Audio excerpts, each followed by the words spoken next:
in order to answer this not unimportant question, we face it's necessary to go back very briefly to the whole question of the theory of British politics. Now, I'm not going to spend very long on it.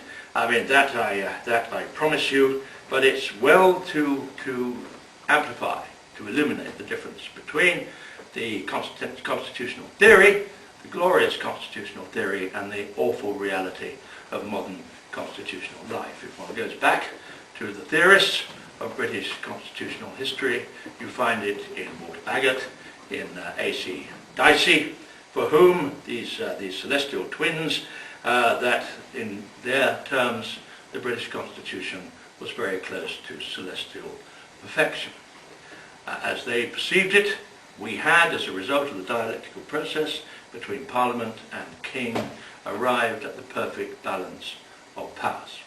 Perfect balance of powers between the executive, controlled by cabinet, controlled by the legislature, the both overseen by a judiciary, vastly overpaid judiciary, but nonetheless controlled in perfect chemical balance with each other.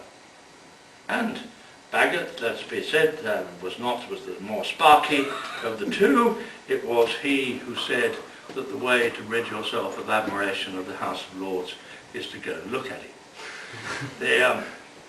But nonetheless, this was a concept of perfection. Whether or not it ever exists or ever existed is another matter. The plain fact is that at the moment it is in complete ruins. The legislature no longer controls the executive. Cabinet government has virtually disappeared, as was most illuminated by the Iraq War, in which Professor Hennessy said it was the most supine cabinet in the history of British government, with which I entirely agree. The judiciary is permanently in a state of megaphone warfare with the executive, and we in the House of Commons are effectively emasculated. That is the unhappy state of affairs in which we live, and it's worth contemplating how and why we have got there. The first is an enormous increase in the public expectation of politicians. If you go back to the Diceys and the Bagots, the time of the Diceys and Bagots, there was no expectation of politicians. In truth, there was none. Certainly they were not held to be responsible for the vicissitudes and problems of their constituents' lives. The famous story of Hattersley's, when he talks of the politician in Sheffield, who reacting very strongly, Tory politician, I'm pleased to say, reacting very strongly to the allegation that he was neglecting his job, said that he had kept up perfectly with his undertaking to visit his constituency at least twice a year. That was regarded as an extremely assiduous piece of constituency timekeeping. Politicians were not held responsible, by and large, for the problems of everyday people. And one of the things that is worth thinking about, is one of the things that preoccupies us more than anything else in modern politics, is law and order, crime and punishment. But you will not find law and order, crime and punishment in any manifesto of any major political party before 1964. Before that, it simply was not an issue. Politicians were not regarded as being responsible for the venality and wickedness of their constituents. It was a matter, basically, for God.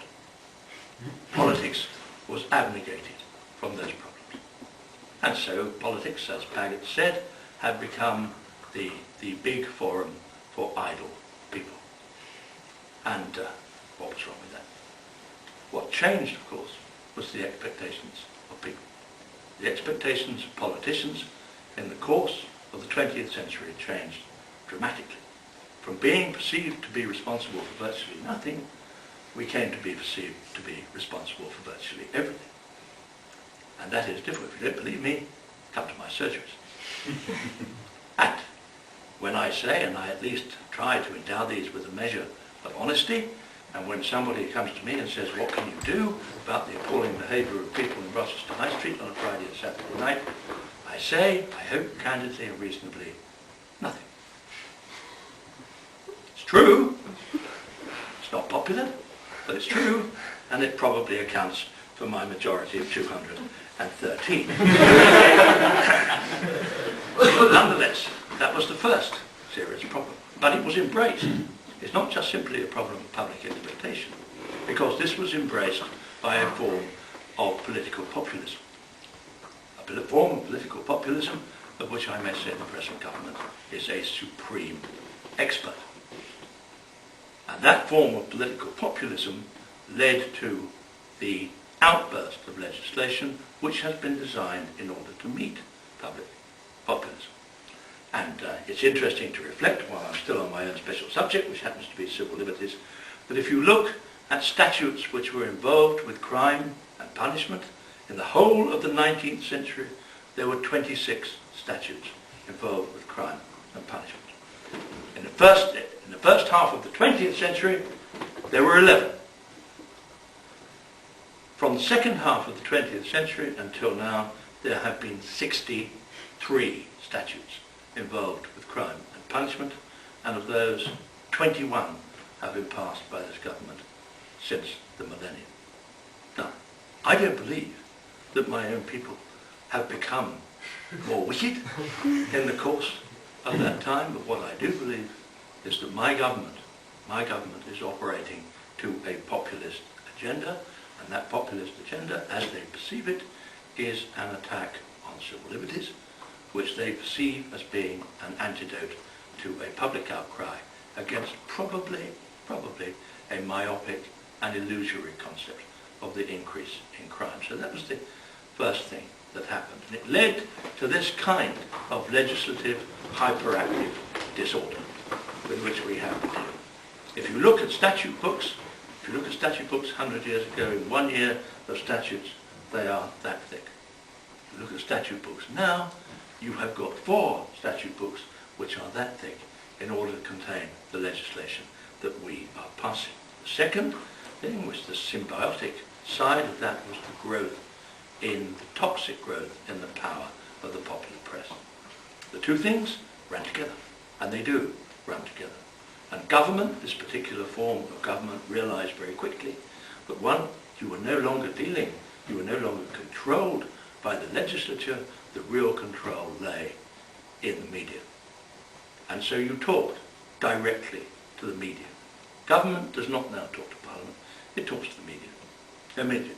It talks about Parliament. It talks directly to the people. Nothing wrong with talking directly to the people, except for the fact that all the necessary mechanisms of control of Parliament are bypassed. As Oscar Wilde once said, there's 3 sorts of tyranny. There's the tyranny over the body, tyranny over the mind, and the tyranny over the body and the mind alike. The first is called the prince, the second is called the pope, and the third is called the people.